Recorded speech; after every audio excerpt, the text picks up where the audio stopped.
اور بہت سے لوگ تو ویسے ہی حلیم بنا رہے ہوتے ہیں, ان کا محرم سے تعلق نہیں ہوتا, وہ قربانی کا گوشت بچا ہوا ہوتا ہے, 2-3 مہینے گزر چکے ہوتے ہیں, وہ کہہ رہے ہیں آپ اس کو ٹھکانے لگانا ہے تو چلو کیا بنا لو, حلیم بنا لو. بعض لوگ اس لیے بھی بنا رہے ہوتے ہیں. ہمارے ایک دوست نے حلیم بنایا, ان کو پتہ بھی نہیں تھا کہ محرم چل رہا ہے, تو وہ ویسے ہی بنایا انہوں نے, تو بعض دفعہ اس لیے بھی بن رہا ہوتا ہے. لیکن یہ ہے کہ نہ بناؤ تو اچھا ہے یار, کوئی اور کام کر لو. روزہ رکھا کرو, روزہ. جماعت کی نماز بلا کسی عذر چھوڑنا اور گھر میں پڑھ لینا جائز نہیں ہے بھائی, کبیرہ گناہ ہے. ایک آدھ دفعہ ہو جائے تو صغیرہ ہے, عادت بنا لو تو کبیرہ ہے. نبی صلی اللہ علیہ وسلم نے فرمایا جو لوگ گھر میں نماز پڑھتے ہیں, مسجد میں نہیں آتے, اگر ان کی عورتوں بچوں کا خیال نہ ہوتا تو میں لوگوں کو حکم دیتا کہ جا کے لکڑیاں جلاؤ اور ان کے گھروں کو آگ لگا دو. اتنی شدید وعید ہے.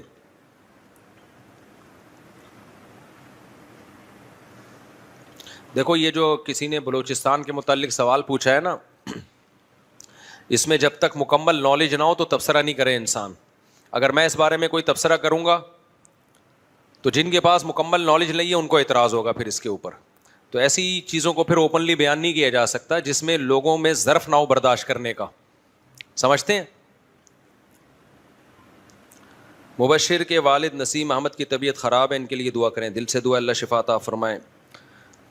یہ کیا لکھا بھائی جی, فیملی کے ساتھ چھٹیوں میں لڈو کھیلا جا سکتا ہے؟ لڈو تو چھٹیوں کے بغیر بھی کھیلا جا سکتا ہے, لڈو میں کیا یار. فیملی کے ساتھ کوئی بھی کھیل کھیل لو بھائی, اس سے وہ ٹھیک ہے, کیونکہ وہ محبت بڑھتی ہے. گھر میں فیملی کو ٹائم دو, کسی بھی حوالے سے دے دو. جا کے کیرم بورڈ ہی کھیل لو بچوں کے ساتھ, بیگم کے ساتھ, لڈو کھیل لو. ہم تو ادھر چھڑے چھاٹ پہ منع کرتے ہیں, یہ جو اسنوکر کھیل رہے ہو آپ لوگ اور ڈبو کھیل رہے ہو, جا کے چھڑے چھاٹ میں نہیں بیٹھو, گٹر کے ڈھکنوں پہ نہیں بیٹھو. گھر میں بیٹھ کے کچھ نہیں ہوتا تو یار لڈو ہی کھیل لو. ٹائم دو بچوں کو, گھر والوں کو, چاہے وہ لڈو کھیل کے یا کیرم بورڈ کھیل کے ٹائم دے دو. جماعت کے پیچھے ثنا پڑھنا چاہیے کہ نہیں پڑھنی چاہیے؟ مفتی صاحب میرے سے تا نہیں نکلتی راہ کی جگہ. یہ تو پہلے بھی پوچھا تھا یار, کوئی وظیفہ بتا دیں, اس وظیفے میں بھی تا آ رہا ہوگا, وہ پڑھے کیا پڑھو گے پھر آپ؟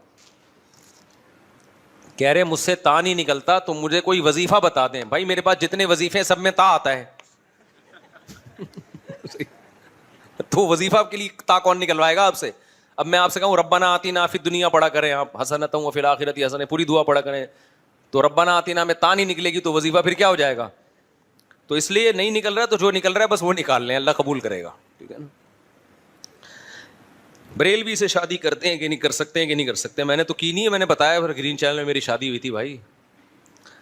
تو بات دیوبندی بریلوی شیعہ اس کی اہل حدیث کی نہیں ہے.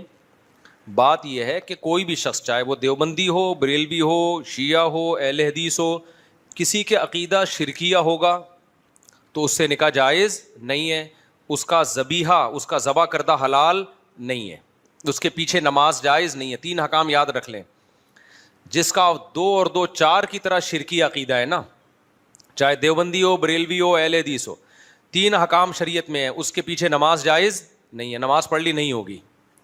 نمبر 2, وہ ذبح کرے گا جانور تو اس کا ذبیحہ حلال نہیں ہوگا. نمبر 3, اس سے نکاح کریں گے تو نکاح منعقد نہیں ہوگا.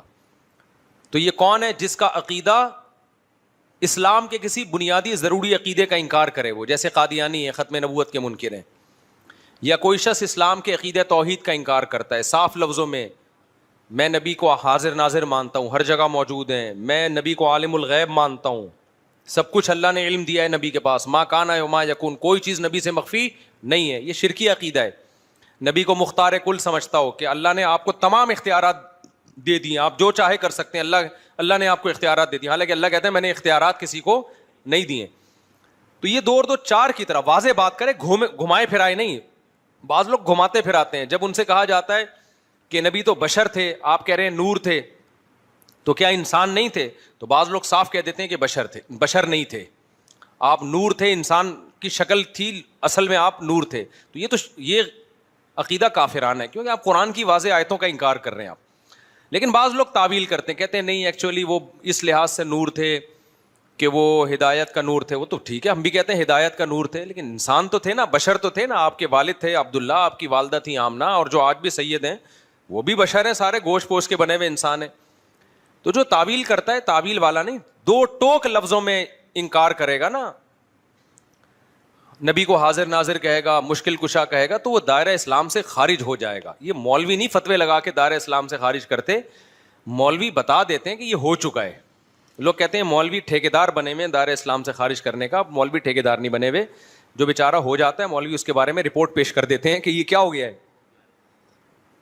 ہو گیا ہے. اچھا, بعض لوگ یہاں کہتے ہیں ہم کون ہوتے ہیں کسی کو کافر کہنے والے. کچھ براڈ مائنڈیڈ قسم کے اسکالر ایسے بھی مارکیٹ میں آ گئے ہیں کہ ہم کون ہوتے ہیں بھائی یہ فیصلہ کرنے والے, یہ تو قیامت میں اللہ فیصلہ کرے گا. اللہ قیامت میں بھی کرے گا, اللہ نے دنیا میں بھی فیصلہ کر دیا ہے. اللہ نے دنیا میں بھی بتا دیا ہے, قرآن و سنت میں واضح تعلیمات ہے کہ کون مسلم ہے اور کون کافر ہے. لہذا یہ فیصلہ کہ ہم کون ہوتے ہیں, ہم واقعی نہیں ہوتے, لیکن اللہ تو ہوتا ہے نا یہ فیصلہ کرنے والا. تو جو اللہ نے فیصلہ کیا وہ ہم پبلک کو بتا دیتے ہیں کہ یہ دلیل ہے اور یہ اللہ کا فیصلہ ہے. ہاں دلیل غلط تو پھر آپ کہیں کہ یار دلیل صحیح نہیں دے رہے آپ, تو یہ بالکل غلط ہے. ہم واقعی کسی کو کافر کہنے والے نہیں ہوتے, لیکن اللہ تو ہوتا ہے نا. تو اللہ رسول نے جس کو کافر کہا ہو ہم اس کو کافر بتا دیتے ہیں, بناتے. ہمارے یہاں کوئی فیکٹری نہیں ہے کافر بنانے کی, کوشش ہماری یہی ہوتی ہے کہ مسلمان بنائیں ہم. جو ہو جاتا ہے اس کو بتاتے ہیں بھائی اس کا اسلام سے تعلق نہیں ہے. اچھا, بعض لوگ کیا کرتے ہیں کہ براڈ مائنڈیڈ اتنے بنتے ہیں کہ کسی کو کافر نہ کہو, کسی کو غیر مسلم نہ کہو. ٹھیک ہے, کافر کا لفظ ذرا سخت ہے تو آپ غیر مسلم کہہ دیں. جب غیر مسلم کو بھی آپ کافر کہتے ہیں نا تو اس کو چڑ ہوتی ہے اس سے. تو کسی کو ہمیں طنز کرنا تو شریعت میں پسندیدہ نہیں ہے نا, تو اس کے لیے آپ اس کو کافر نہ کہیں, غیر مسلم کہہ دیں. یہ ہلکا لفظ ہے, اس پہ وہ تو خود مانتا ہے کہ میں مسلم تھوڑی ہوں. یہ ایک الگ بات ہے کہ ہم کافر کو کافر کے بجائے ہم کیا کہیں گے, ایک ادب تمیز کا لفظ استعمال کریں گے, بھائی یہ غیر مسلم ہے. جیسے قرآن نے بھی اہل کتاب کو اہل کتاب کہا, ایک رسپیکٹ دی نا ان کو, لیکن یہ تو نہیں کہا کہ یہ مسلم ہے, یہ تو نہیں کہا نا. اتنی رسپیکٹ تھوڑی دینی ہے کہ ہم افورڈ ہی نہ کر سکیں.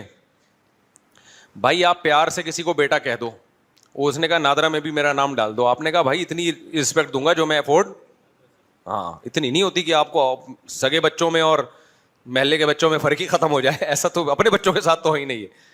تو اللہ نے اسلام کا ایک دائرہ رکھا ہے, اگر آپ ہر شخص کو اس اسلام کے دائرے میں لے آؤ گے تو مسلم غیر مسلم کی جو باؤنڈری ہے وہ کیا ہو جائے گی, ختم. اور اللہ یہ باؤنڈری کو قائم رکھا ہے, قیامت تک رہے گی. یہ فرق ہے اللہ کے ہاں, اس میں اس کے شرعی احکام ہیں. تو غیر مسلم کا ذبیحہ حلال نہیں ہے سوائے یہودی عیسائی کے, غیر مسلم سے نکاح جائز نہیں ہے سوائے یہودی عیسائی کے, اور غیر مسلم کے پیچھے نماز جائز نہیں ہے. وہ تو یہودی عیسائی ہو اس کے پیچھے بھی جائز نہیں ہے. سمجھتے ہو کہ نہیں سمجھتے؟ تو یہودی عیسائی ایسے غیر مسلم ہے کہ ان کو اللہ نے 2 پروٹوکول دے دیے کہ ان کی عورت سے نکاح کر سکتے ہیں, ان کے مرد سے نہیں ہو سکتا. نمبر 2, وہ جب جانور ذبح کریں گے تو وہ حلال ہے ہمارے لیے. یہ صرف عیسائی اور یہودی کو پروٹوکول دیا. مسلمانوں میں کوئی مشرک ہو جائے اس کو یہ پروٹوکول نہیں دیا, اس کی کوئی دلیل نہیں, کیونکہ وہ بڑا مجرم ہے نا, توحید میں پیدا ہو کے شرک کر رہا ہے. ارے عیسائی تو پیدا عیسائی گھرانے میں ہوا نا, اس کا جرم ہلکا ہے. مسلمان پیدا توحید میں ہوا, ہمیشہ ایاک نعبد و ایاک نستعین پڑھتا ہے اور جاتا پھر مزاروں پہ سجدے کرتا ہے, تو یہ بڑا مجرم ہے. اس کا ذبیحہ حلال نہیں ہے, ایسی عورت سے نکاح جائز نہیں ہے. سمجھتے ہو؟ کیونکہ یہ ارتداد کے حکم میں ہے, مرتد کے حکم میں. اب کیا مسئلہ ہے کہ یہ جو اسلام کے دائرے میں لوگوں نے کہا ہے کہ بھائی ہم نے جوڑ پیدا کرنے کے لیے اب ہر ایک کو ہم مسلم ہی سمجھیں گے یا سب کے پیچھے نماز جائز ہے, یہ بھی غلط ہے. بعض لوگ یہ کہتے ہیں نماز ہم تو بھائی ہر ایک کے پیچھے پڑھ لیتے ہیں, ہمیں اس سے کوئی غرض نہیں, ہم براڈ مائنڈیڈ لوگ ہیں. تو براڈ مائنڈیڈ بننے کی بھی ہمیں اتنی اجازت ہے جتنی شریعت نے اجازت بولو دی. نہ اتنے کڑوے بنو کہ لوگ تھوکنا شروع کر دیں, نہ اتنے میٹھے بنو کہ لوگ نگلنا شروع کر دیں. ہمارے ابا کا ملفوظ ہے یہ. وہ ہوا یہ تھا کہ ایک انٹی آ کے نا ہمارے گھر میں بیٹھی رہتی تھی 24 گھنٹے, ہماری والدہ کی دوست بن گئی تھی وہ. اب میری والدہ کی طبیعت میں سخاوت تھی, کھلاتی پلاتی بہت تھی, قرضے لے کے کھلاتی تھیں. جب انتقال ہوا تو ٹھیک ٹھاک قرضہ والدہ پہ چڑھا ہوا تھا, تو ان کی عادت تھی بس قرضے لے کے کھلاتے رہو. جو پیسے مانگنے آ رہے ان کو پیسے دے دیتی تھی. خرچہ کس کا ہو رہا تھا؟ ابا کا. ٹھیک ہے, ابا کو ڈر گیا یار اپنے خرچے پہ, چلو سخاوت اچھی ہوتی ہے. والدہ کے پاس اپنا خرچہ بھی ہوتا تھا, اس میں بھی کرتی تھی. تو اب کیا ہوتا تھا, ایک انٹی آ کے ہمارے گھر میں بیٹھ گئی, وہ جا ہی نہیں رہی, ان کے مزے لگ گئے کہ یار فری پھوکڑ کا کھانا بھی آ رہا ہے, فری پھوکڑ کا. تو ہماری والدہ بھی پھر بڑی گپ شپ والی تھی, تو ابا نے 2-3 دن تو برداشت کیا. اس کے بعد ہمارے ابا ہماری والدہ کو لے کے بیٹھے, بولا بھائی انٹی کیا لگتی ہے آپ کی, 2-3 دن سے میں دیکھ رہا ہوں جب بھی گھر میں آؤ یہ بیٹھی ہوتی ہیں, تو ان کو بولو پتلی گلی سے نکلو بھائی, اپنے گھر جاؤ. یہ کوئی گھر بار نہیں ہے کیا؟ والدہ نے کہا اصل میں دیکھوں میں ان کو اب کیسے بولوں کہ آپ چلی جائیں, اب یہ آ جاتی ہے بیچاری, میں کیسے منع کروں. اس وقت میرے والد صاحب نے کہا بھائی وہ ہمیں نصیحت یاد رہ گئی, نہ اتنے میٹھے بنو کہ لوگ کھانا شروع کر دیں. آپ کے اخلاق اتنے اچھے ہو گئے, سارے محلے والے آپ کے گھر میں آ کے بیٹھ گئے جی, کہ مفتی صاحب تو کبھی نو کرتے ہی نہیں ہے نا, بھگاتے ہی نہیں ہے. اور نہ اتنے کڑوے بنو کہ لوگ آپ سے نفرت کرنا شروع کر دیں. کیا آپ نے مسافہ کرنا بھی چھوڑ دیا؟ دور سے جا رہا ہے تو آپ گالیاں دینا شروع کر دیا آپ نے, دفعہ ہو یہاں سے, تاکہ آئے نہیں قریب آپ کے.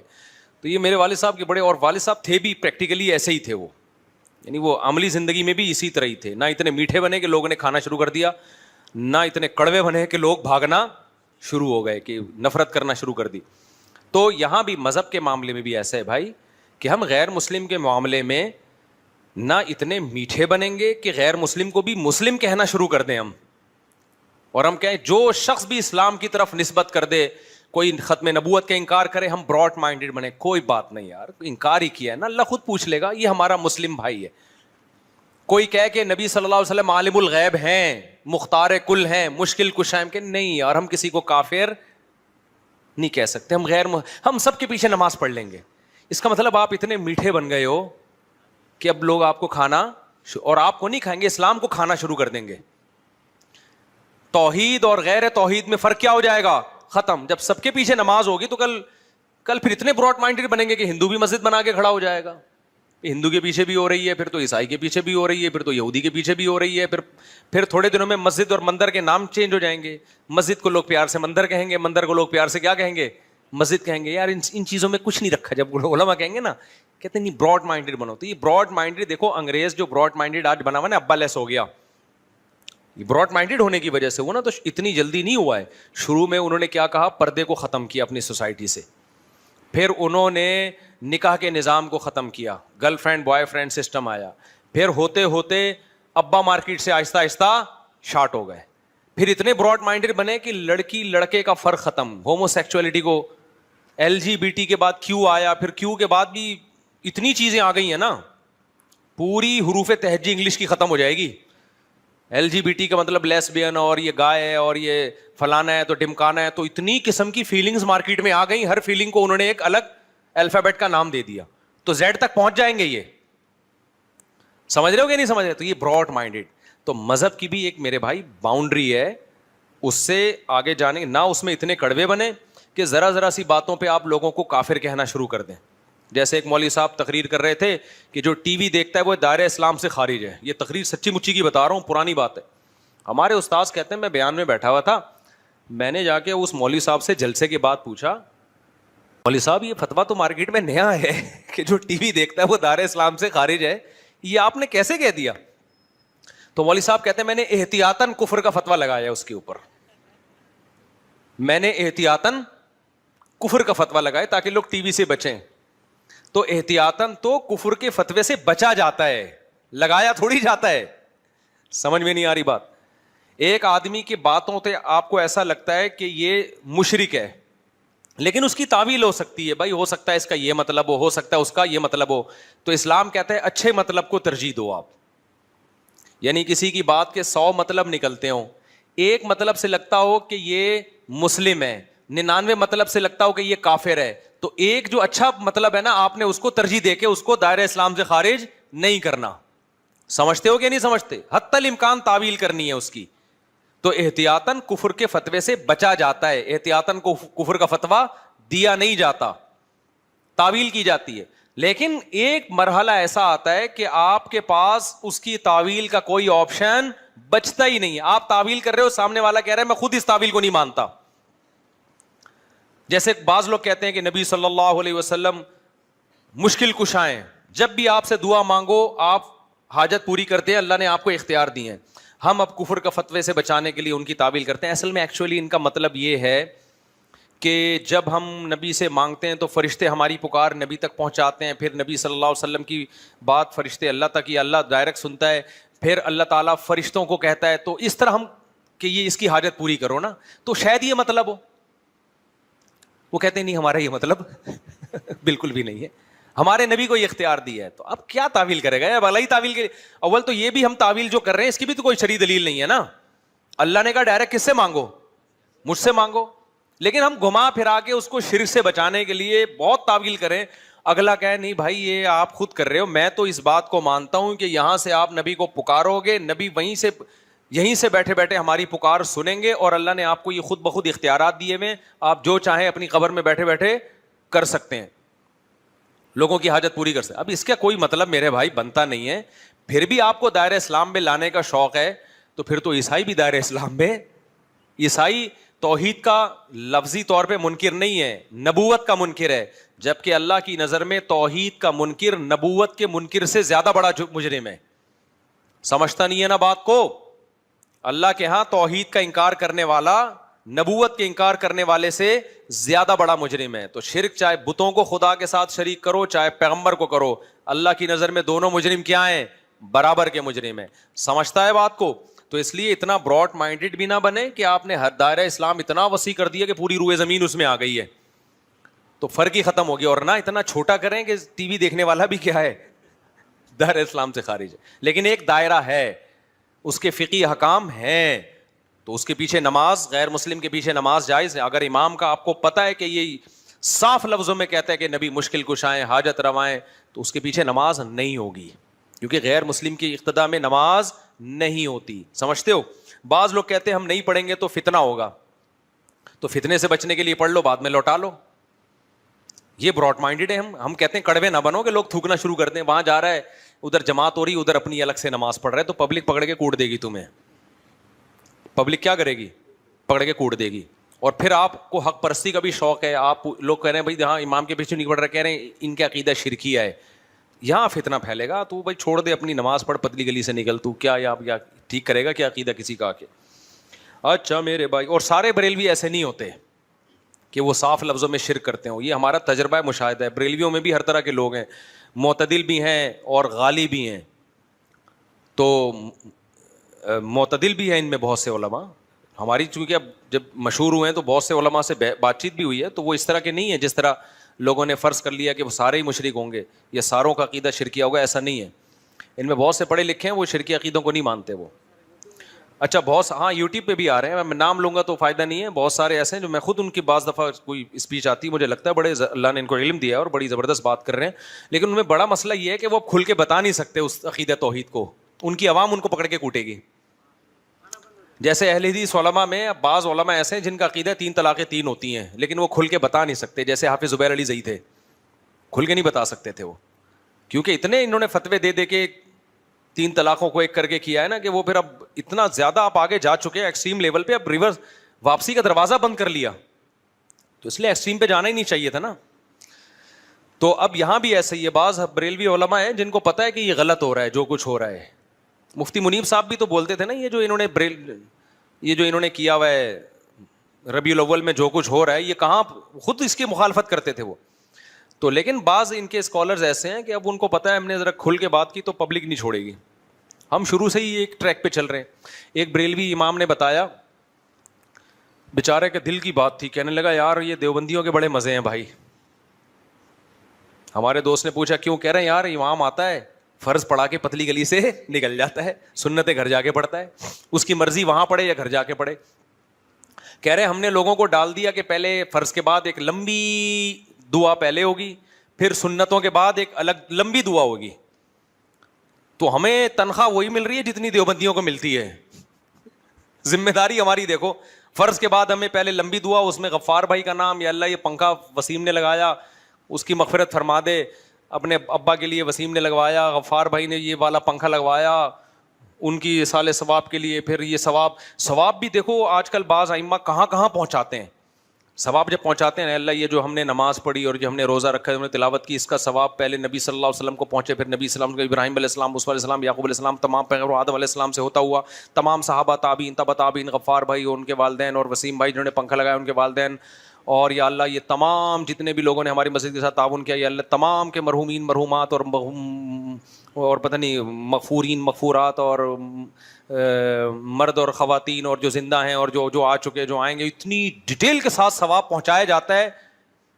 میں نے دیکھا بعض ائمہ کو نا اتنی تفصیل سے ثواب پہنچاتے ہیں کہ اللہ کی پناہ بھائی, ایک ہی دفعہ پہنچا سکتا ہے آدمی کے پاس، دوبارہ ایسا ثواب گھر گھر دستک دے کے پہنچانے کا جو ثواب کا انتظام ہے نا، ایسا لگتا ہے ثواب شاپر میں ڈال کے جتنے بھی مرحومین ہیں الگ الگ ہر ایک کی قبر پہ نوک کر کے اس کو پہنچایا جا رہا ہے. تو بھائی اتنی ڈیٹیل سے ثواب پہنچانے کی ضرورت ہمیں، دیکھو ہم کیسے ہم سنت کو فالو کر رہے ہیں نا. فرض نماز کے بعد یہ اجتماعی دعا ہے ہی نہیں، فرض نماز کے بعد کسی قرآن حدیث میں کہیں بھی نہیں ہے، فقہ کی کسی کتاب میں نہیں ہے، یہ جو عربی مستند کتاب میں ہے، اردو کتابوں کی بات نہیں کر رہا میں. نہ امام حنیفہ سے منقول، نہ امام شافعی سے. ظاہر ہے ان سے اس لیے منقول نہیں ہے کہ ہوگی تو ایک چیز، ائمہ مجتہدین تو اسی کی قائل ہوتے ہیں جو قرآن و سنت سے ثابت ہوتا ہے. تو اب ہم نے کیا، ہمارے لیے بہت آسانی ہے، ہم تو اللہم انت السلام پڑھا، نکل لیے پتلی گلی سے، جا کے انڈے چیک کیے مرغیوں کے، بھائی چوزا کتنا نکلا ہے، پھر اس کے بعد جا کے سنتیں پڑھ لیں. کوئی سنتیں بھی ہم پہ فوراً مسلط نہیں ہوتی، گھر پہ بھی پڑھ سکتے ہیں، یہاں بھی پڑھ سکتے ہیں، دفتر میں بھی پڑھ سکتے ہیں، آزاد ہو گئے. کسی دن موڈ ہوا دعا کا تو لمبی دعا بھی کرا دی، یہ بھی کوئی حرام بھی نہیں ہے کہ دعا کرانا. موڈ ہوا تو آج موڈ ہے بھائی آج کیا کرا دو، چلو یار لمبی دعا ہو جائے. لیکن جو گرین چینل والے بیچارے، وہ ائمہ کی اندر کی دل کی کیفیت میں بتا رہا ہوں. میرا بیان سن کے ہو سکتا ہے ہمارے گرین چینل والے بھائی میری مخالفت کریں، لیکن ائمہ کہیں گے مفتی صاحب دل کی آپ نے بات شیئر کر دی ہے. یہ بیچارے اتنے پریشانی میں ہوتے ہیں، تنخواہ دیوبندیوں والی ملتی ہے لیکن ذمہ داری کتنی. امام پہلے سے آگے بیٹھے گا مصلی پہ، ہم تو جب ٹائم ہوتا ہے نا ٹھک کر کے اسٹائل سے آتے ہیں مصلی پہ کھڑے ہوئے، اس سے پہلے مصلی کو ہم پابند نہیں ہوتے، آتے ہیں. اور سنت بھی یہی ہے، نبی صلی اللہ علیہ وسلم جماعت کے وقت میں اپنے حجرے سے تشریف لاتے تھے. ہمارے جو بیچارے گرین چینل والے بھائی ہیں ان میں امام آدھا گھنٹہ یا 10 منٹ پہلے آ کے بیٹھے گا مصلی پہ، بڑی تمیز سے بیٹھ جائے گا وہ، بالکل بسم اللہ صلو علی الحبیب، بڑی تمیز سے بیٹھے گا وہ. میں بیچارے اماموں کی عکاسی کر رہا ہوں دل کی. وہ کہیں گے مفتی صاحب آپ نے آج پہلی دفعہ ہمارے حقوق پہ کسی نے آواز اٹھائی ہے، تو بیٹھ جائیں گے. پھر وہ اقامت ہوگی تو تمیز سے امام صاحب بیٹھے رہیں گے. حی علی الصلاۃ سے پہلے کسی کو کھڑے ہونے کی اجازت نہیں ہے، تو اس سے پہلے امام بیٹھا ہوا ہوگا نا. تو یہ ذمہ داری اس کی الگ سے، امام کو کوئی چارجز، کوئی پیسے تنخواہ نہیں ملتی. پھر جب اقامت ہوگی، پھر نماز ہوگی، پھر اس کے بعد امام صاحب نے دعا کروانی ہے مقتدیوں کی طرف رخ کر کے، یا اللہ فلانا کو مغفرت، فلانے کی پنکھا ونکھا، بہت بہت زبردست پروگرام چلتا ہے بھائی، چھوٹا موٹا نہیں چلتا. اس کے بعد پھر امام پابند ہے، وہیں سنتیں پڑھے، وہیں سنتیں پڑھے گا. اور جلدی بھی نہیں پڑھ سکتے اتنی اسپیڈ جتنی پبلک کی اسپیڈ ہے، کیونکہ ایسا نہ ہو پہلے فارغ ہو گئے تو گھر جانے کی اجازت نہیں ہے، ابھی دوبارہ دعا ہوگی، پھر وہ لمبی چوڑی دعا، پھر اس میں ان اللہ و ملائکتہ والی آیت بھی لازمی پڑھنی ہے، پھر وہ اس کے بعد درود شریف میں جو آتا ہے پھر سب درود شریف، تو بہت لمبا حساب کتاب چلتا ہے. اس کے بعد امام صاحب کی چھٹی ہوتی ہے، اور پھر امام کا کام ہر تیجے میں جانا، 40 میں بھی جانا، یہ سب چیزیں بھی. پھر نماز جنازہ بھی ہماری کتنی ہلکی پھلکی نماز جنازہ ہے، ادھر جنازہ آیا ہم نے 4 تکبیرات کہیں، فارغ ہو گئے. پھر ہماری مرضی، ہمیں کندھا دیں نہ دیں، کندھا دینا ثواب ہے، دے دیتے ہیں اکثر، پوری زندگی پڑی ہے اس کے لیے، دعا کرتے رہو. ان کے ہاں جنازہ بھی بڑا لمبا ہے، جنازہ ہوگا پھر اس کے بعد دوبارہ سے دعا ہوگی، وہ دعا بھی جہری ہوتی ہے، اس میں پورا میت کے لیے آپ نے وہ. تو بیچارے جو بریلوی امام ہے نا ان کی ڈیوٹی بہت زیادہ ہے بھائی، ان کی تنخواہ ڈبل کر دو. میں صحیح کہہ رہا ہوں، یا تو تنخواہ بڑھاؤ یا امام کو چاہیے ہڑتال کریں. ہم اسٹائل ہمارا، ہمیں تنخواہ دیوبندی والی دی جا رہی ہے، ذمہ داری ہم پہ ڈبل ڈالی جائے، یا تو تنخواہ ڈبل کرو یا پھر ذمہ داریاں ختم کرو. تو یہ دیکھنا، یہ میرا مقصد کسی مسلک کی توہین نہیں ہے، میرا مقصد ہے ریلوی اماموں کے حق میں آواز اٹھانا کیونکہ بیچارے بہت قسمہ پرسی میں ہوتے. دیوبندیوں کے اس لحاظ سے بڑے مزے ہیں بھائی، بہت مزے ہیں، آئیں گے آرام سے تمیز سے نماز پڑھائی، پتلی گلی سے نکل لی. پھر جمعے کو ان کے اور لمبے پروگرام چلتے ہیں، جمعہ بہت لمبا ہوتا ہے ان کا، اور بھی الگ چیزیں چل رہی ہوتی. مفتی صاحب عرضی ہے کہ میں ایک طالب علم، میری شادی ہے، میں نے گھر تو بنایا ہے مگر حق مہر اور خرچہ. ابے بھائی میرے سے پیسے نہیں مانگا کرو، کچھ بھی ہو جائے نا یہ دماغ میں رکھو، میرے سے پیسے مانگنے کی اجازت نہیں. مفتی صاحب میرا سوال یہ ہے کہ بھائی کسی ٹرسٹ کا نام لے کے نہ پوچھا کرو کہ یہ ٹھیک ہے کہ غلط ہے. کئی بار بتایا ہے، کسی ٹرسٹ کے بارے میں پوچھا ہے یہ ٹھیک ہے کہ غلط ہے، آپ کو خود تحقیق کرو اس ٹرسٹ پہ. آپ کو ٹرسٹ ہے تو آپ تعاون کرو، ٹرسٹ پہ ٹرسٹ نہیں ہے تو آپ تعاون نہ کرو. سمجھتے ہو کہ نہیں سمجھتے؟ ایسا نہیں ہوتا کہ میں یہاں بیٹھ کے بتاؤں وہ ٹھیک ہے وہ غلط ہے. اگر میں کہوں وہ فلانا ٹرسٹ ٹھیک ہے, کل غلط ہو گیا تو کیا ہوگا؟ اور میں کہوں غلط ہے اور کل پتہ چلا وہ غلط نہیں ہے, تو یہ تحقیق بہت مشکل چیز ہے. لا تقف ما لیس لک بہ علم, قرآن کہتے ہیں جس چیز کی یقینی نالج نہیں ہے اس میں گھسنے کی کوشش مت کرو. تو آپ نے جس ٹرسٹ کو دینا ہے آپ خود, میں پاکٹ ویلفیئر ٹرسٹ کی ذمہ داری لیتا ہوں کیونکہ میرے شاگرد چلا رہے ہیں اور وہ سارے پڑھے لکھے لوگ ہیں اور لالچی ان میں, کیونکہ ہم نے ان کے ساتھ کئی سال گزارے ہیں. تو پاکٹ ویلفیئر ٹرسٹ جو ہے ان کے ساتھ میں نے سفر کیا ہے, ان کے سسٹم کو میں نے دیکھا ہے. ان کا کام بہت زیادہ ہے لیکن ان کی فنڈنگ بہت کم ہے, لوگوں کی توجہ نہیں ہے ان کی طرف زیادہ.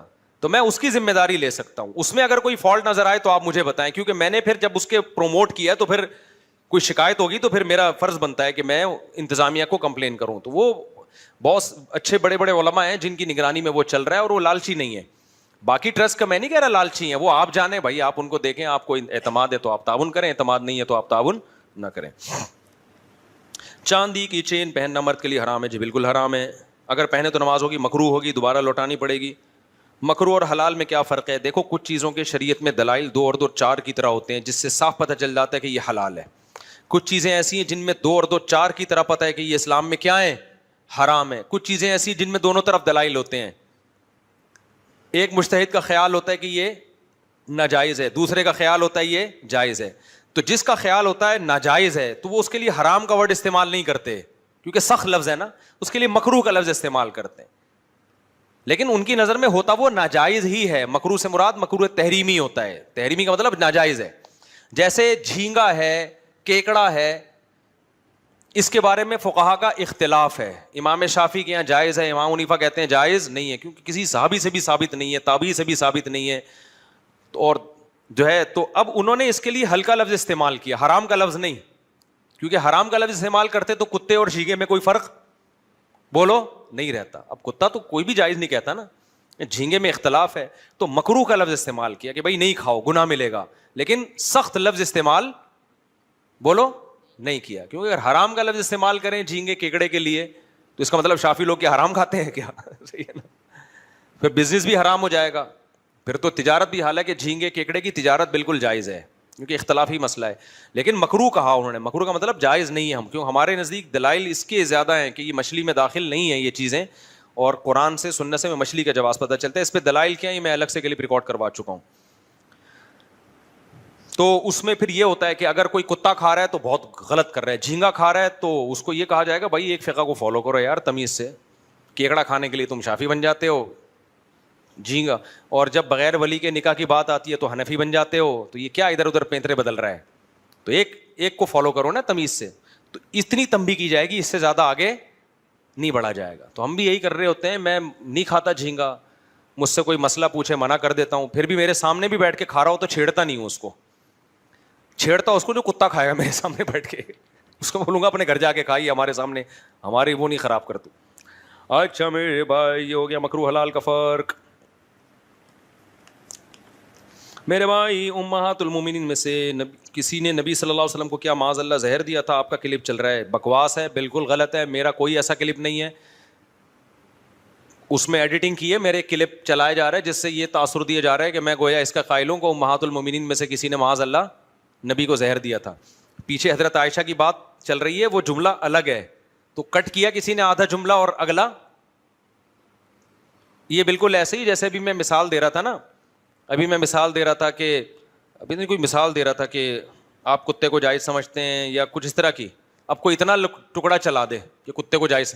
کوے والا میرا ادھورا کلپ چلایا, یہاں سے یاد آیا, کوے والا جو میرا کلپ ہے نا کہ کوا حلال ہے, وہ ادھورا چلایا ہے. اس کی میں نے ایکسپلینیشن کی ہے, اور جنہوں نے میری وہ ایکسپلینیشن سنی ہے وہ مطمئن ہو گئے ہیں. لیکن فتنہ پرست لوگ وہ کوے والا پرانا کلپ چلا رہے ہیں, حالانکہ اس میں ایک نیا کلپ میں نے پوری وضاحت کی ہے, اس کی حوالے دیے ہیں, اور میں بتایا کہ کون سے کوے کو میں نے حلال کہا ہے اور کون سا کوا کیا ہے, اس کوے کو میں نے حلال نہیں کہا. سمجھتے ہو یا نہیں سمجھتے؟ لیکن فتنہ پرست لوگوں کو جب جواب مل بھی گیا تو بھی وہ پرانا کلپ چلا رہے ہیں.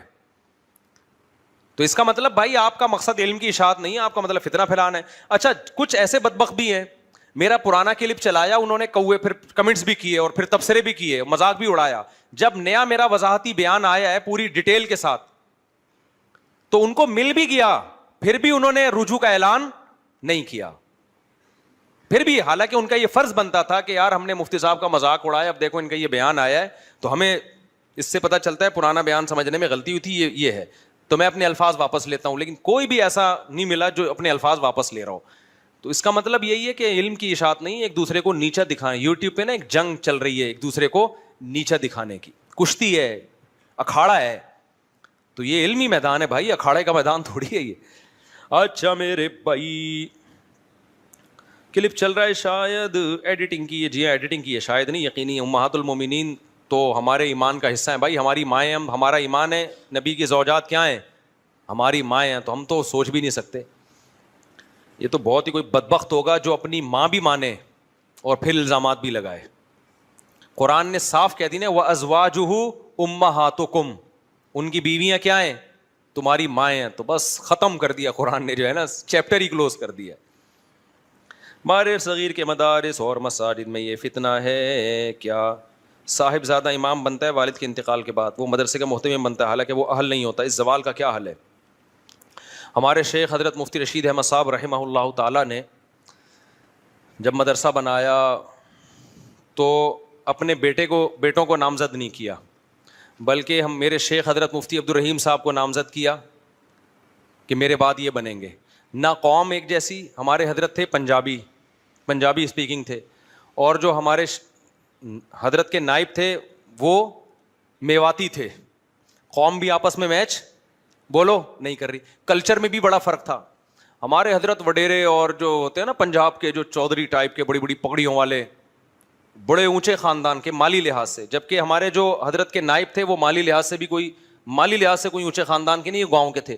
لیکن صلاحیت اور استعداد اور بہت اچھی طرح پرکھنے کے بعد ان کو اپنا نائب بنایا. پھر جو میرے شیخ مفتی عبد الرحیم صاحب ہیں, ان کے بیٹے بہت نیک ہیں.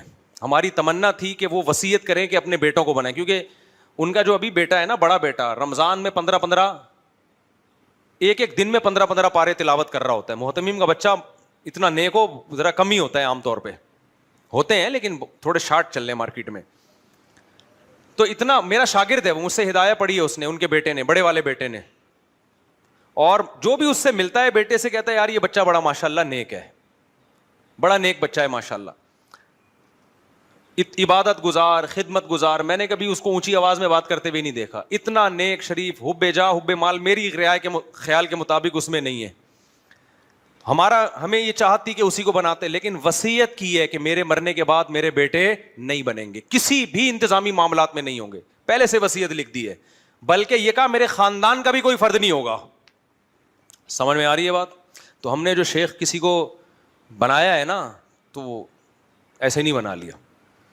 وہ ہم جب اسکول میں پڑھتے تھے نا, تو ایک شخص نے کہا کہ میرے ابا ایسے کرتے ہیں, میرے ابا یوں کرتے ہیں, میرے ابا, دوسرے نے کہا تو نے ایسا ابا پالا ہوا کیوں ہے؟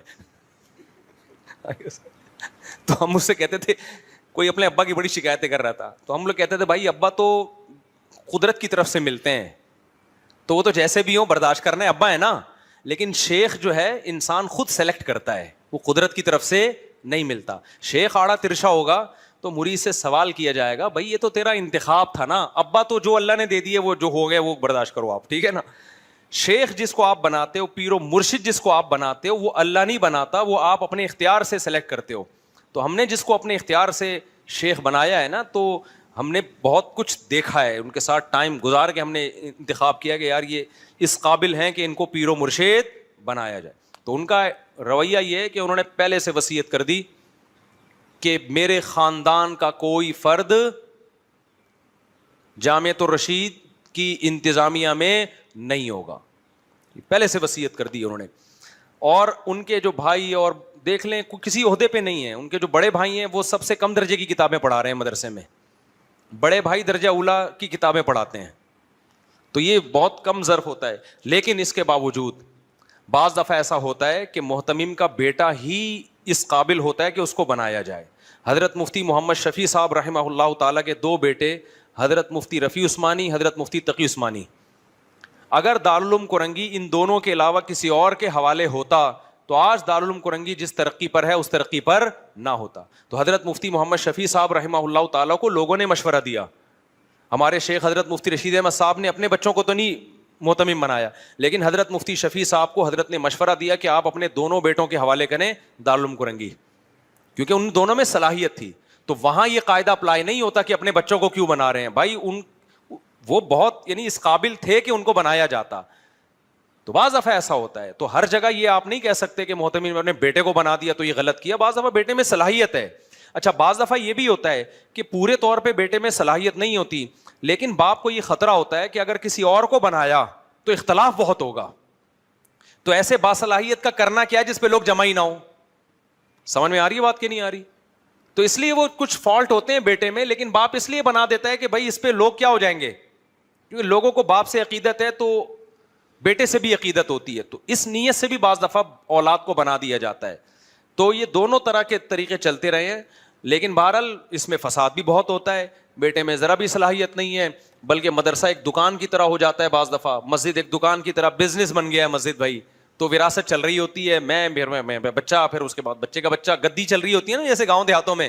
تو مدرسوں میں بھی ایسے بھی دونوں طرح کے مدرسے ہوتے ہیں, دونوں طرح کے محتمم ہوتے ہیں, فسادی بھی ہوتے ہیں, نیک بھی ہوتے ہیں. نیکوں کی میں نے آپ کے سامنے مثال دے دی حضرت مفتی شفیع صاحب کی, اور اپنے شیخ کی بھی مثال دے دی. انہوں نے تو وصیت کر دی میری اولاد میں اور خاندان کا بھی کوئی فرد کسی بھی انتظامی معاملات میں کوئی عہدہ ہوگا ہی نہیں اس کے پاس. تو دونوں طرح کی مارکیٹ میں چیزیں چل رہی ہیں. بہرحال اس کلچر کو ختم ہونا چاہیے. یہ اقربا پروری والا جو ہے نا, بعض دفعہ واضح پتہ چل رہا ہوتا ہے بیٹا نالائق ہے, 2 نمبر ہے, پھر بھی بنا دیا جاتا ہے. یہ بہت غلط ہے, یہ بالکل صحیح نہیں ہے یہ.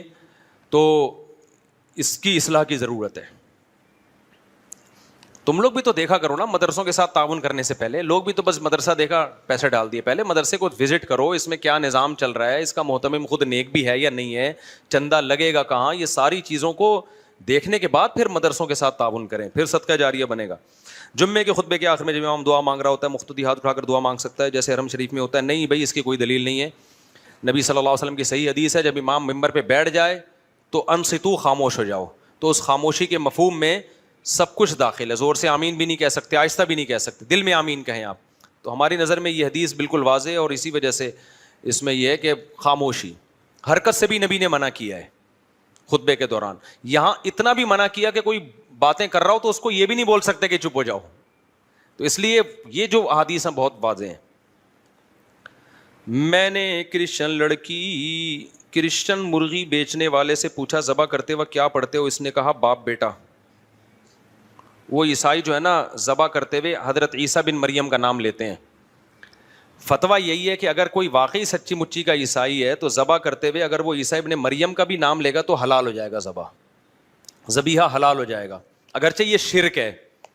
لیکن اسلام نے جب عیسائیوں کو یہ پروٹوکول دے دیا نا, تو ان کے مذہب کی خامیوں کو مانتے ہوئے دیا ہے. اس کی مثال ایسے جیسے مشرک عورت سے نکاح جائز نہیں ہے, لیکن عیسائی عورت سے نکاح جائز ہے, حالانکہ وہ مشرک ہوتی ہے نا, عیسیٰ علیہ السلام کو اللہ کا بیٹا کہہ رہی ہے.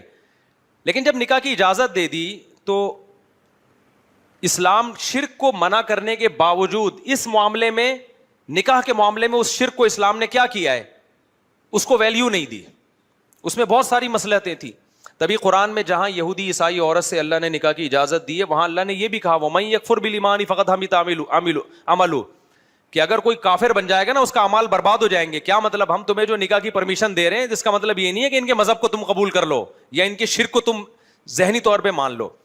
تو جیسے عیسائی عورت جو عیسیٰ علیہ السلام کو اللہ کا بیٹا کہتی ہے, اس کے باوجود اس سے نکاح جائز ہے, تو عیسائی جو حضرت عیسیٰ کو اللہ ہی کا ایک کلمہ سمجھ رہا ہے حقیقی معنی میں, اور وہ ذبح کرتے ہوئے اسی کا نام لے رہا ہے, تو اس کے باوجود اس کا ذبیحہ حلال ہے, کیونکہ ان کی نظر میں عیسیٰ اور اللہ کا مصداق ایک ہی چیز ہے, جو کہ غلط ہے. لیکن اسلام نے اس بارے میں تسامح کیا ان کے ذبیحے کی حد تک. پھر بھی احتیاط اسی میں ہے کہ مسلمان قصائی کیا مر گئے ہیں کیا, جو اتنے ٹیکنیکل طریقے سے جا کے وہ باپ بیٹا بھی کہہ رہے ہیں اور آپ ذبح بھی یعنی کر رہے کھا رہے ہو. تو یہاں جہاں ضرورت ہوگی تو کر لو, ورنہ اللہ اکبر پڑھنے والے کیا مارکیٹ سے شارٹ ہو گئے ہیں. دوسرا, اس عیسائی کو آپ یہ کہتے ہیں کہ بھائی تو باپ بیٹا کہہ لینا, عیسائیوں کے لیے جب تو ذبح کرے تو باپ بیٹا کہہ لینا, ہمارے لیے ذبح کر تو کیا کر لے, اللہ کو تو عیسائی بھی مانتا ہے نا, تو خالی اللہ کا نام لے لے بھائی. تو یوں کہتے بسم اللہ اللہ اکبر, تیرا کیا جا رہا ہے, ورنہ ہم تجھ سے گوشت لینا چھوڑ دیں گے. اس کو ترغیب دے دیں نا بھائی. عیسائی بسم اللہ اللہ اکبر کا منکر تو نہیں ہے نا, اگر وہ ذبح کرتے ہوئے اللہ اکبر کہہ دے گا تو یہ اس کے عقیدے کے خلاف تھوڑی ہو جائے گا, تو آپ اس کو بولے تو باپ بیٹا کرتا رہے بیٹھ کے دوسروں کے لیے. ہمارے لیے جب تو مرغی ذبح کر تو کیا بولتے منہ سے؟ اللہ اکبر بولتے, ہم خوش ہو جائیں گے, ہماری مرغی بالاتفاق حلال ہو جائے گی, ٹھیک ہے نا, تیرا کوئی نقصان نہیں ہے. غیرت کے بھی تو کچھ مسائل ہوتے ہیں نا, ہم تو باپ بیٹا نہیں سمجھتے بھائی. اللہ لم یلد ولم یولد, اللہ نے نہ کسی کو جنا نہ وہ کسی سے جنا گیا. مرغی کھانے کے لیے آپ باپ بیٹے پہ کیسے کمپرومائز کر سکتے ہو؟ تو آپ اس کو بول دو یار تو اللہ اکبر کہہ دیا اگر ہمارے لیے. ہمارے بر صغیر کے مدارس اور مساجد میں اتنا ہے کہ ضرور صاحب زیادہ امام بنتا ہے, یہ میں نے بتا دیا. اور کوئی بھائی کسی کا سوال ہو جی بیٹا جلدی سے شاباش پوچھو, پھر مجھے بھی جانا ہے. ہاں 4 مہینے میں واپس آتے تھے. تو تبلیغ میں بھی جب سال کے لیے نکالتے ہیں تو بہت ساری اس میں تفتیشات ہوتی ہیں. پہلے گھر کے حالات پوچھے جاتے ہیں کہ فتنہ تو نہیں ہوگا, یہ ساری چیزوں کا خیال کیا جاتا ہے. ہاں ہاں جی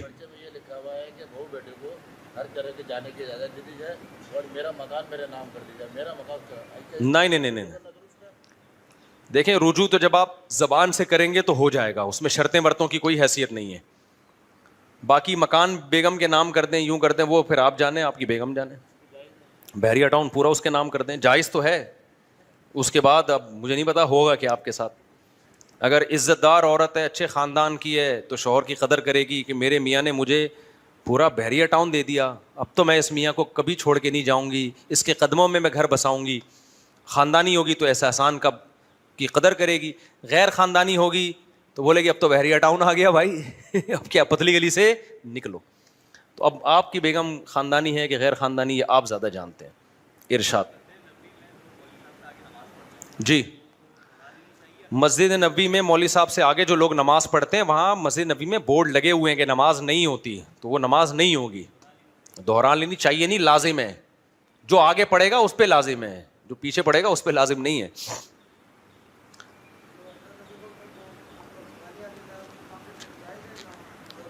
ہاں کیوں نہیں, جو حضرت ابو بکر کی صدیقیت کا انکار کرے تو وہ اسلام سے خارج ہے. جی وعلیکم السلام.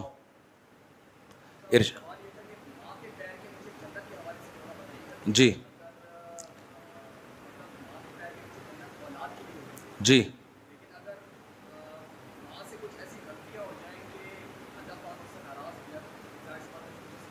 جی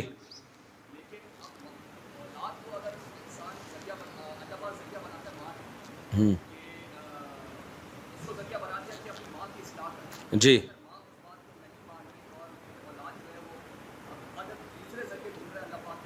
جی میں سمجھ گیا آپ کا سوال. دیکھیں ان کا سوال یہ ہے کہ ماں کے قدموں کے نیچے جنت ہے, لیکن ماں اگر کچھ غلطیاں کر رہی ہے اور وہ ٹھیک نہیں ہو رہی ہے تو کیا ہم سختی کر سکتے ہیں اس کے اوپر, زبردستی اس کو اس عمل سے روک سکتے ہیں؟ یہی حاصل ہے نا آپ کے سوال کا, یا ہم برداشت ہی کریں گے؟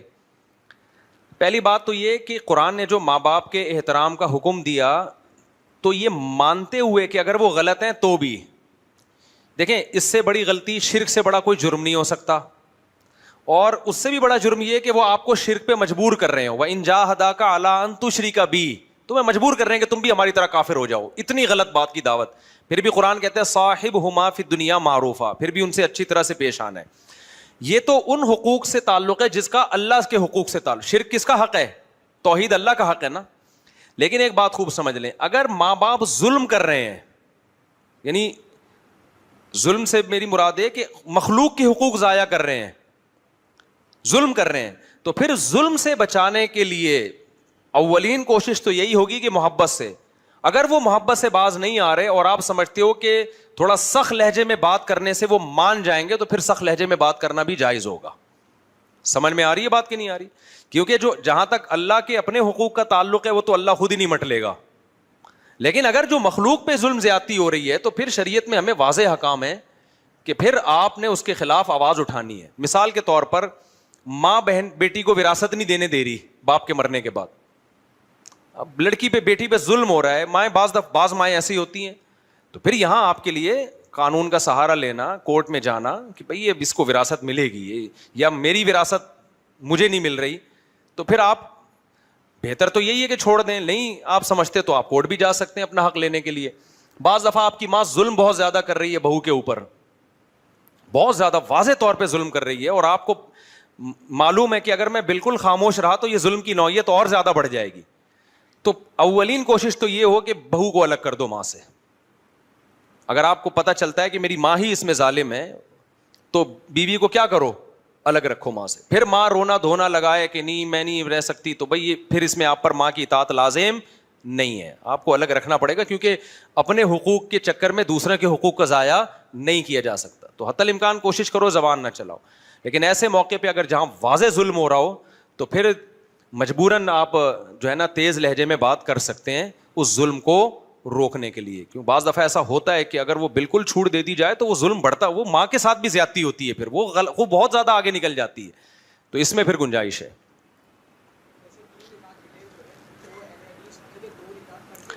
ہاں, اہل حدیث 2 رکعت پہ سلام پھیر کے 3 رکعت پڑھتے ہیں, اور وہ کہتے ہیں کہ جو حناف جس طریقے سے پڑھتے ہیں کسی حدیث میں نہیں ہے. یہ عجیب بات آپ کو بتاؤں کہ جس طرح سے حناف پڑھتے ہیں نا 3 رکعتیں, حدیثوں میں یہی ملے گا آپ کو بہت زیادہ. کچھ چیزیں ہوائی باتیں ہوتی ہیں. 1 رکعت والی حدیث صرف ایک ہے, اور وہ بھی تعویل والی ہے, اس کا وہ مطلب نہیں ہے جو یہ بیان کرتے ہیں.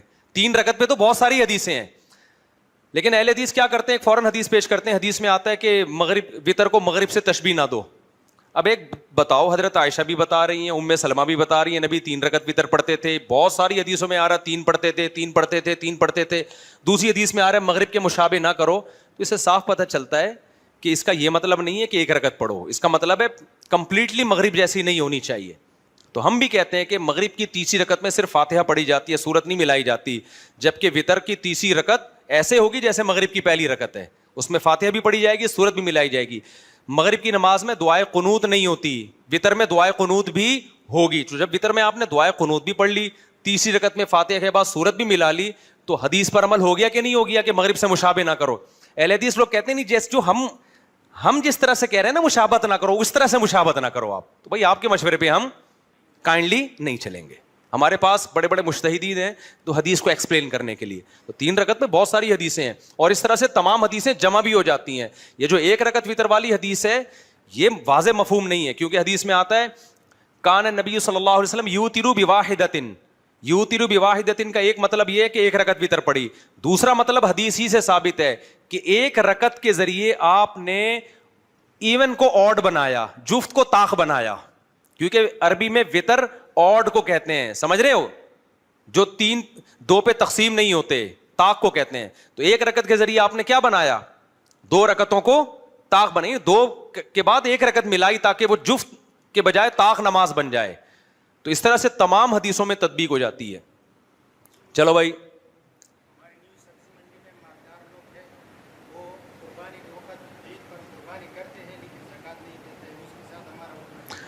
ہاں کہہ رہے ہیں عید کے موقع پہ وہ قربانی کرتے ہیں, مالدار لوگ زکوٰۃ نہیں دیتے. بھائی زکوٰۃ کی ویلیو قربانی سے کئی گنا زیادہ ہے.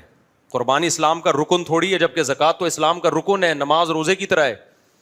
تو ان کو اٹھنا بیٹھنا تو اب اگر آپ ختم کریں گے تو پھر وہ زکوٰۃ نہیں دے رہا ہوگا, وہ وراثت نہیں دے رہا ہوگا, وہ نماز نہیں پڑھ رہا ہوگا, تو پھر 4 آدمی رہ جائیں گے جن کے ساتھ آپ کا اٹھنا بیٹھنا ہوگا. تو اٹھنا بیٹھنا تو وہی زمانے میں سب کے ساتھ ہی رکھو, کیا خیال ہے. اور جن 4 کے ساتھ بیٹھ رہے ہوں گے آخر میں وہ بھی نکلیں گے, کچھ پتہ چلے گا وہ بغلوں کے بال صاف نہیں کرتے ہوں گے. کیا غلط ہے بھائی, کچھ لوگ نکاح میں 6 کلمے پڑھتے ہیں. بھائی وہ امام صاحب دولہا کو کمپلیٹلی مسلمان بنا رہے ہوتے ہیں, انسان کا بچہ بنا رہے ہوتے ہیں. ویسے 6 کلمے ثابت نہیں اس ترتیب کے ساتھ, لیکن یہ دعائیں حدیث سے ثابت ہیں جو 6 کلموں میں پڑھی جاتی ہیں. ان کے نمبر حدیث سے ثابت نہیں ہے. جی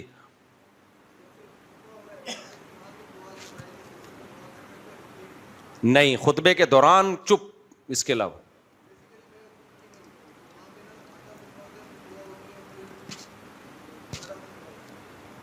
نہیں, وہ غلط ہے. ترکی میں بدعتیں بہت ہیں. ترکی میں چونکہ اب اسلام ایک طویل عرصے تک ختم رہا نا, اسلام خلافت ختم ہو گئی, علم دین ختم کر دیا, ایک دور میں داڑھیوں پہ پابندی لگی ہوئی تھی, تو وہ اسلام کا ایسا گلا گھونٹا ہے وہاں پہ. اب جا کے اسلامی تحریکیں اٹھ رہی ہیں, اب وہ آ رہے ہیں لیکن ان کو ٹائم لگے گا. ابھی وہاں بدعتوں کا بہت غلبہ ہے, بدعت کا. میں نے ترکی میں پہلا رمضان میرا ترکی میں تھا, آپ حیران ہوں گے, میں تراویح پڑھنے کے لیے مسجد میں گیا, رش بے انتہا تھا, مسجد بھری ہوئی تھی نا, اتنا لوگوں میں جوش و خروش, سارے پینٹ ٹائی کوٹ میں تھے, لیکن اتنا جذبہ ان لوگوں میں. ہم جب گئے ہیں ہم سفر میں تھے, بہت تھکے ہوئے تھے, تو ہم نے کہا چلو تراویح پڑھتے ہیں. امام صاحب نے پہلی رکعت اللہ اکبر. اچھا جو امام تھے وہ شافعی مسلک کے تھے, تو وطر انہوں نے خود نہیں پڑھائے. انہوں نے کہا کیونکہ ترکی میں سارے حنفی لوگ رہتے ہیں تو وطر ایک حنفی امام کو انہوں نے آگے کیا. یہ ہمیں پازیٹیو چیز نظر آئی کہ اپنا مسلک تھوپا نہیں انہوں نے.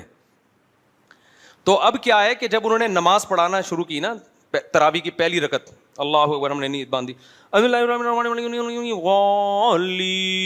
ہمیں بس ضالین کی آواز آئی. آگے کیا ہوا, آگے جنہوں نے تلاوت کی وہ اس سے زیادہ عجیب ہے.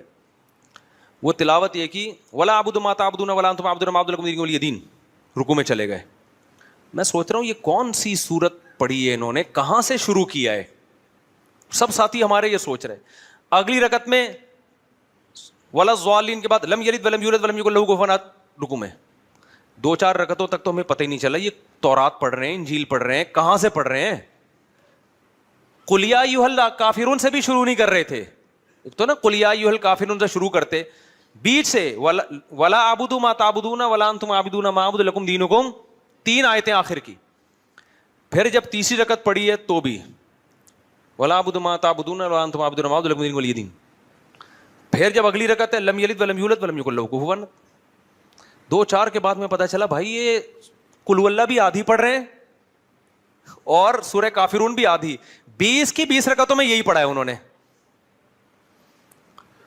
تو میرے ساتھ 1-2 لوگ اور بھی تھے, انہوں نے کہا یار یہ اسٹائل کی تراویح ہم نے پہلی دفعہ دیکھی ہے. میں نے کہا بیٹا ہم نے گاؤں میں تراویحاں پڑھی ہیں بہت اسپیڈ میں, ایسی اسپیڈ خدا کی قسم فرسٹ ٹائم دیکھنے کو مل رہی ہے, ایسی اسپیڈ ہم نے آج تک نہیں دیکھی. پھر وہ انہوں نے کہا وہی وہ جو ہے وہ چونکہ سارے ترکی میں تو 99.9% فقہ حنفی ہے, خلافت تھی نا وہاں, تو اب وہاں پر وہ امام جو تھے وہ حنفی امام آئے نماز پڑھانے کے. انہوں نے پھر وہ وطر میں پوری کسر پوری کر دی. اتنی لمبی 20 تراویح نہیں, جتنا لمبا انہوں نے وطر پڑھا. وہ پھر تجوید بہت اچھی تھی ان کی, قرات بہت اچھی. ہم نے کہا بھائی آج تو پڑھ لی, اس کے بعد ہم یہ تراویح افورڈ نہیں کر سکتے. لیکن ہم بدگمان نہیں ہوئے ان سے. یہ بھی میں آپ کو جو واقعہ بتا رہا ہوں خدا یعنی ان کی توہین کے لیے نہیں. ہم نے کہا یار یہ حالات اگر ہم پر آئے ہوتے تو شاید ہم اس سے بھی گئے تھے. جب آپ الٹی سوچ لے کے جاتے ہو نا تو ہر قوم کی برائی نظر آتی ہے آپ کو. جب آپ پازیٹیو سوچتے ہو تو پھر ہر اس میں بھی آپ کو اچھائی نہ. ہم نے کہا یار ان کے اوپر 100 سال لبرل حکومتوں نے حکومت کی ہے, اسلام کا گلا گھونٹا ہے, ان لوگوں نے اتنا بھی بچا لیا نا, رمضان کی تراویح بچا لی, یہ بھی غنیمت ہے. کیونکہ یہ ان کے استاد جو بھی امام تھے نا وہاں جنہوں نے تراویح پڑھائی, ان کے استاذ ان کی آپ ہسٹری پڑھو, بڑی قربانیاں دی ہیں ان لوگوں نے اس کو بھی بچانے کے لیے, ورنہ تو یہ بھی ختم ہو گیا تھا. چھپ چھپ کے نمازیں پڑھتے تھے, چھپ چھپ کے قرآن, تو اتنا بھی رہ گیا. کیا یہ غنیمت ہے بھائی. اب جب اسلام آئے گا تو انشاءاللہ پھر وہ آہستہ آہستہ آ جائیں گے خیر کی طرف. تو ان کی یہ برائی نہ دیکھیں کہ وہ اس طرح سے تراویح پڑھ رہے ہیں. ہماری نظر تو میں جائز نہیں اس طرح پڑھنا. ہم نے تو کہا ہم اپنی اخپل طریقے سے پڑھ لیں گے, لیکن ہم نے یہی کہا کہ یار یہ جو ان لوگوں نے اتنا بھی بچا لیا نا اسلام کو. اچھا ترکی میں ایک بدعت اور بھی ہے. ہوتا یہ ہے کہ جب امام نماز فرض نماز پڑھاتا ہے نا تو ایک مؤذن یا جو اقامت پڑھنے والا پیچھے بیٹھ کے لاؤڈ اسپیکر پہ سبحان اللہ سبحان اللہ سبحان اللہ ایسے پڑھ رہا ہوتا ہے. میں جب فرسٹ ٹائم ترکی گیا میں نے کہا بھائی یہ کیا بدعت ہے یار, یہ تسبیح آہستہ سے پڑھو, وہ مائک پہ کیوں پڑھ رہا ہے. تو ہمارے استاذ جو ان کو ترکی پہ بڑی معلومات ہے نا, وہاں کی ہسٹری بہت جانتے ہیں, انہوں نے کہا ہوا یہ تھا کہ جب یہاں مسجدوں میں اماموں میں پابندیاں لگی ہیں تو یہاں کے علماء نے کہا کہ اگر ہم یہ تسبیحات مائک پہ نہیں پڑھیں گے نا, یہ آہستہ آہستہ لوگ ان چیزوں کو بھول جائیں گے. تو مجبوراً کہ یہ چیز جو ہے پیچھے بندہ بٹھا کے مائک پہ پڑھ لو تاکہ ان لوگوں کو یہ یاد رہے, یہ بھولے نہیں. تو اس طرح سے انہوں نے اسلام کی باقیات کو وہاں بہت بڑی بڑی قربانیاں دی علماء نے. تو انہوں نے کہا جب یہ اب آئیں گے پورے اسلام کی طرف, یہاں دینی ادارے کھولیں گے تو یہ سب چیزیں آہستہ آہستہ انشاءاللہ چھوٹ جائیں گی. لیکن انہوں نے ہمیں کہا کہ ایسا نہ ہو کہ یہاں کے آپ نیا فرقہ بنا دیں کہ یہ سارے بدعتی ہیں. لوگ کیا کر رہے ہوتے ہیں ایسے موقع پہ, ابے یہ سارے کیا ہیں بدعتی ہیں, ان کو تو تراویح پڑھنی نہیں آتی, ان کو تو تسبیح مائک پہ پڑھتے ہیں. میں ایک نئی مسجد بنا رہا ہوں, اس کا نام ہوگا قرآن و سنہ اکیڈمی, اور اس میں سب کیڑے نکالتا رہوں گا بیٹھ کے. یہ ہمارے پاکستانیوں کا یہ اسٹائل ہے, یہ بھی بدعتی ہے, اس کو مائک پہ تسبیح پڑھتا ہے وہ بھی جہنمی, قرآن و سنت صرف میں بتا رہا ہوں. تو اس سے سوسائٹی میں اصلاح نہیں ہوگی, اس سے ایک نیا فرقہ بن جائے گا. اصلاح کا یہی طریقہ ہے, آپ ان کی خوبیوں کو ہائی لائٹ کریں اور بند کمرے میں آرام سے ان کو بیٹھ کے سمجھائیں کہ بھائی اب تو چونکہ وہ ماحول ختم ہو گیا, سیکولر حکومتیں, آپ ماشاء اللہ آپ نے دینی جذبے سے یہ کام کیا, لیکن سنت طریقہ یہ ہے کہ آپ آہستہ آواز میں تسبیح پڑھا کریں. تو اس طرح سے کوئی پازیٹیو وے میں ہمارے علماء دیوبند کام کر رہے ہیں الحمدللہ, جا کے ترکی میں پازیٹیو وے میں بڑی محنتیں کی انہوں نے. تو کوئی پازیٹیو وے میں کام کرے گا تو کام ہو جائے گا. لیکن اگر یہ کھلی چھوٹ دے دی نا, تو یہاں سے فتنہ پرست جا کے وہاں بھی اپنی یوٹیوب پہ دکانیں کھولیں گے, لیبل لگائیں گے فرقہ واریت ختم کر رہے ہیں, لیکن ہوگا کیا, مارکیٹ میں نئے نئے فرقے آنا شروع ہو جائیں گے. تو قوم کی اصلاح کرنی چاہیے, اس کا مذاق نہیں اڑانا چاہیے. تمام دوائیں بچوں کی پہنچ سے دور رکھنی چاہیے, پھر بھی آرام نہ آئے تو قریبی معالج سے رجوع کرنا چاہیے.